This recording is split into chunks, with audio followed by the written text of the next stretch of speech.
Mussoorie one प्रभाग के अंतर्गत विगत दिनों गुलदार के हमलों के बाद मसूरी वन प्रभाग ने 2 टीमें क्षेत्र में रवाना की है। इससे पूर्व डीएफओ वैभव कुमार ने वन कर्मियों को जरूरी जानकारी दी। 2 सप्ताह से मसूरी वन प्रभाग रेंज में गुलदार की दस्तक से क्षेत्रवासियों में दहशत का माहौल है। वहीं गुलदार द्वारा एक 5 वर्षीय बालक को अपना निवाला बना दिया गया है। साथ ही एक युवक पर हमला भी किया है, जिसके बाद वन विभाग की टीम ने क्षेत्र में गश्त बढ़ा दी है। इस संबंध में डीएफओ वैभव कुमार सिंह ने बताया कि विगत 2 सप्ताह से देहरादून के 2 क्षेत्र में गुलदार देखे जाने की घटना प्रकाश में आई है। वहीं 2 बच्चों पर हमला भी किया गया है। इस घटना को ध्यान में रखते हुए वन विभाग ने पूरी तैयारी की है और दोनों क्षेत्रों में 24 कर्मियों की 2 टीमें बनाकर रवाना की है।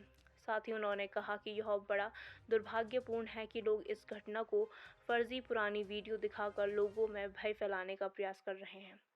इस मौके पर प्रकृति प्रेमी और सामाजिक कार्यकर्ता रेणु पॉल ने कहा कि शहरी क्षेत्र बढ़ जाने और वन्य जंतु के क्षेत्र में मानव का दखल होने से गुलदार शहरों में आ जाते हैं। वहीं इन दिनों ब्रीडिंग सीजन भी होता है। लगातार गुलदार की दहशत क्षेत्र में देखी जा रही है। आज भी आपके द्वारा कई टीमों को रवाना किया गया है। कहाँ कहाँ और किस तरीके से गुलदार को बचाने की और लोगों को बचाने की योजना की जा रही है आपके द्वारा? देखिए, विगत 2 सप्ताह से देहरादून के विभिन्न क्षेत्रों में गुलदार के देखे जाने की घटनाएं हुई हैं और 2 इंस्टेंस पे गुलदार द्वारा लोगों पे हमला भी किया गया है। इसको ध्यान में रखते हुए हमारे द्वारा जो है 24 लोगों की 2 टीमें बनाई गई हैं। एक टीम को हमने पुरुकुल सिंगली गांव जहां पे पहली घटना हुई थी उस एरिया की 24 घंटे मॉनिटरिंग के लिए डिप्लॉय किया गया है और साथ ही साथ एक जो दूसरी हमारी टीम है उसको हमने आईटी पार्क और शहजाद रोड पे जहाँ पे लेपर्ड को देखी थी घटनाएँ हुई हैं उस पर जो है तैनात किया है।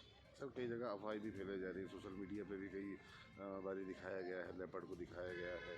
तो किस तरीके से ये जो देखिए, बड़ा दुर्भाग्यपूर्ण है कि लोगों के द्वारा जो है अनवेरीफाइड और देश के विभिन्न हिस्सों में हुई गुलदार की घटनाओं की पुरानी वीडियो को बिना वेरीफाई बिना वन विभाग के उससे शेयर किया जा रहा है और अनावश्यक रूप से जो है जिससे भय का माहौल जो है पैदा किया जा रहा है। इसको संज्ञान में लेते हुए हमारे द्वारा जो वरिष्ठ पुलिस अधीक्षक देहरादून है उनसे पत्राचार किया गया है और ऐसे सभी लोगों को जो जानबूझकर एक केओस और भय फैलाने के उद्देश्य से वीडियोस को फर्जी वीडियोस को वायरल कर रहे हैं उनके खिलाफ आईपीसी और आईटी एक्ट में मुकदमा दायर करने की कार्रवाई जो है वो की जा रही है। सर, लोगों को जागरूक भी किया जा रहा है, रात को अनाउंसमेंट भी किया जा रहा है, साथ ही आपके द्वारा हेल्पलाइन नंबर भी इशू किया गया है। तो क्या है पूरा, किस तरीके से कर रहे हैं? देखिए, साथ ही साथ हमारा ये भी प्रयास है कि लोगों को अवेयर किया जाए, उनको बताया जाए कि उनको अभी जो है ध्यान रखने की ज़रूरत है, उनको केयरफुली रहना है, ख़ास तौर से जहाँ पर छोटे बच्चे हैं, जहाँ पर कुत्ते हैं। तो ऐसे जो वल्नरेबल एरियाज़ हैं, वल्नरेबल स्पॉट्स हैं, उनकी मैपिंग की गई है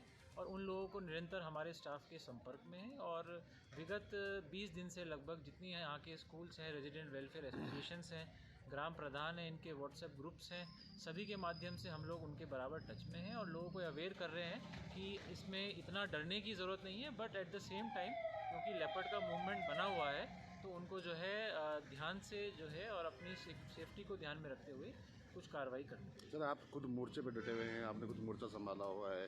किस तरीके के दिशा निर्देश दिए गए हैं जो आपके अधिकारी और कर्मचारी हैं?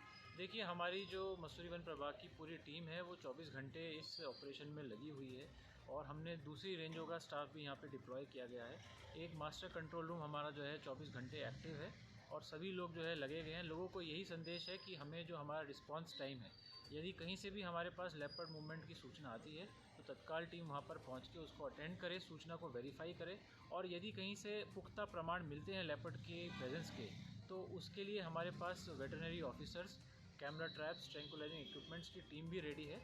जैसे ही मौका अगर हमें कहीं मिलेगा कि लेपर्ड किसी कन्फाइंड स्पेस में आ गया है या उसकी प्रेजेंस जो देखी गई है तो तत्काल उसको ट्रैंकुलाइज कर या पिंजरे में कैद करने की कार्रवाई है। सर, मसूरी के आसपास भी कई जगह गुलदार देखने की बात कही गई है, तो वहाँ के लिए किस तरीके के कार्य किए जा रहे हैं? देखिए, मैं आप लोगों के माध्यम से सभी लोगों से कहना चाहूँगा कि ये जो सर्दियों के महीने हैं इसमें देखा गया है कि गुलदार की एक्टिविटी शहरी क्षेत्रों में थोड़ी बढ़ जाती है और जैसा आप मसूरी और देहरादून जो दोनों ही शहर हैं वो चारों तरफ वन क्षेत्र से घिरे हुए हैं तो लेपर्ड का शहरी क्षेत्र में आना कोई असामान्य बात नहीं है, ये पहले भी देखे गए हैं। एट द सेम टाइम लोगों को बहुत ज़्यादा पैनिक होने की, जस्ट बिकॉज लेपर्ड देख लिया उससे घबराने की भी बहुत ज़्यादा ज़रूरत नहीं है। मैं यही निवेदन करूँगा कि आप घबराएं ना, अफवाहों पे ध्यान ना दें, पर अगर कहीं आपको लेपर्ड दिखता है या कोई पुख्ता हुआ मिलता है तो तत्काल वन विभाग को उसकी सूचना दें, ताकि हम लोगों का जो ऑपरेशन है इसमें हमें सहयोग मिल सके। ठीक सर। मैडम, लगातार जो क्षेत्र में है गुलदार और दिखाई दे रहे हैं, कहीं ना कहीं दहशत का माहौल है, तो क्या मानती है आप सारे के सारे प्रकरण के पीछे की जो शहरी और शहर की तरफ जो आ रहे हैं जंगली जानवर, तो क्या है इसका पूरा प्रकरण ये? इसमें फर्स्ट पॉइंट तो जो सबसे इम्पोर्टेंट है कि जो उनकी हैबिटेट थी, जैसे रिवीन्स हैं या नदी के किनारे की ज़मीन थी, और जो फॉरेस्ट के में एनक्रोचमेंट, जो हमारी गांव सभा में जो लैंड थी जो अब अर्बन एरिया में आ गई, उसकी क्लियरिंग सारी की सारी रिज क्लियर कर दी गई, उसका है। और फिर ये सीज़न होता है क्योंकि इनका ब्रीडिंग सीज़न नवंबर में है और अब इनके यंग कब्स होते हैं, तो हमारे उत्तराखंड में हमेशा ही आप देखेंगे इस सीज़न में जो वाइल्ड लाइफ और ह्यूमन कॉन्फ्लिक्ट थोड़ा बढ़ता है, क्योंकि सारे शहर हमारे, इवन छोटे छोटे शहर भी, दून वैली की तो बात छोड़ें, सभी में जो कैरिंग कैपेसिटी से बियॉन्ड अर्बनाइजेशन हुआ है, और जो उसमें बफर एरिया जो छोड़ा जाना था फॉरेस्ट और नेचुरल रिसोर्सेज के बीच में, वो बिल्कुल ख़त्म कर दिया गया। मैडम, बात करें अन्य जंगली जानवर भी, वो भी शहरों की ओर बढ़ रहे हैं, जैसे हाथी हो या अन्य जो जानवर हैं, उसको लेकर भी लगातार कई सोशल मीडिया पे भी इस तरीके के पोस्ट आते हैं कि लोग दहशत में आ जाते हैं। उसको लेकर क्या कहेंगे?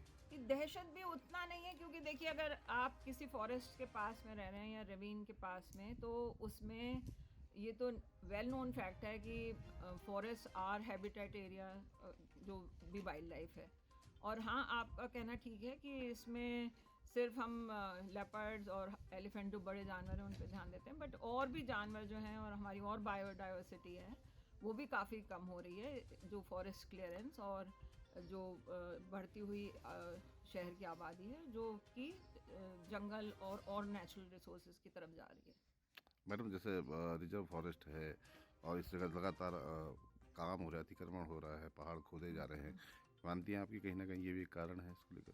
जी हाँ, क्योंकि वो उनकी नेचुरल एरिया था, जैसे मैं बार बार कह रही हूँ कि जो उनकी नेचुरल हैबिटेट है, आपकी फॉरेस्ट हैं, और अगर आप डिफॉरेस्टेशन करेंगे तो नेचुरली उनका जो कवर होता है, जो उनकी एक नेचुरल कवर उनको नेचर की तरफ से मिला है, वो तो आप इरोड कर ही रहे हैं ना, तो उस वजह से तो ये सब कॉन्फ्लिक्ट बढ़ेगा ये, और उनका जो हमारा हैबिटेट है वो फ्रेगमेंट हो रहा है लगातार। नहीं तो अगर उनका आप नेचुरल फ्रेगमेंट किसी का भी करेंगे तो उसमें वाइल्ड लाइफ, एलिफेंट और लेपर्ड क्योंकि मेजर बड़े जानवर हैं, तो वो ज़्यादा ऑब्वियस दिखता है। मैडम, इस साल काफ़ी ज़्यादा देखा गया है कि वन्य जीव और मनुष्य में लगातार संघर्ष हो रहा है, उसको लेकर क्या कहेंगे? हाँ, क्योंकि अर्बनाइजेशन बढ़ा है, जो रूल्स थे हमारे अर्बन प्लानिंग के वो टोटली ओवरलुक करे गए हैं। है कि जैसे मसूरी से दैनिक भास्कर संवाददाता अजीत कुमार सिंह की रिपोर्ट।